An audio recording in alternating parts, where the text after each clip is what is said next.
এক পোলা এক মায়ের খুব ভালোবাসে, দুনিয়ায় আর কিছু চায় না মায়া ছাড়া। আচ্ছা। কিন্তু মায়া পোলাটারে পছন্দ করে না। ওহো। অনেক চেষ্টার পর মায়া সে পোলাটারে কইল যে ঠিক আছে, হ্যাঁ। আমি তোমারে ভালোবাসতে পারি, হ্যাঁ। আমার একটা জিনিস এনে দিতে হবে। কি রে? পোলাটা তখন কইল যে তোমারে পাওয়ার লিগা আমি দুনিয়ার যে কোনো জায়গা থেকে যে কোনো জিনিস এনে দিতে পারি। হ্যাঁ হ্যাঁ।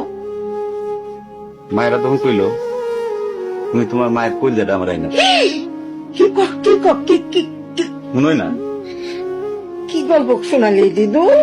পোলা তখন দৌড়াইতে দৌড়াইতে তার মায়ের কাছে গেল, হ্যাঁ মারে যায় কইল হ্যাঁ মা আমি একটা মায়ের ভালোবাসছি, আমি তারে ছাড়া বাঁচুনি, হ্যাঁ। কিন্তু ওই মায়া আমার একটা জিনিস নিয়ে যাইতে কইছে, সেটা হলো তোমার কলিজা। তুমি যদি তোমার কলিজাটা আমারে দাও, ওই মায়াটা কলিজাটা পাইলে আমার ভালোবাসবে। মা তখন কইল তুই আমার একমাত্র বুকের ধন, তোর সুখের জন্য আমি সবকিছু করতে পারবো।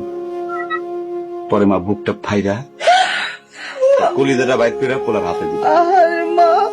পোলাটা কলিজাটা হাতে পাইয়া যে কি খুশি, মা দৌড়াইতেছে দৌড়াইতেছে দৌড়াইতেছে, দৌড়াইতে দৌড়াইতে হঠাৎ রাস্তার মধ্যে উষ্টা খাইয়া পড়ে গেছে।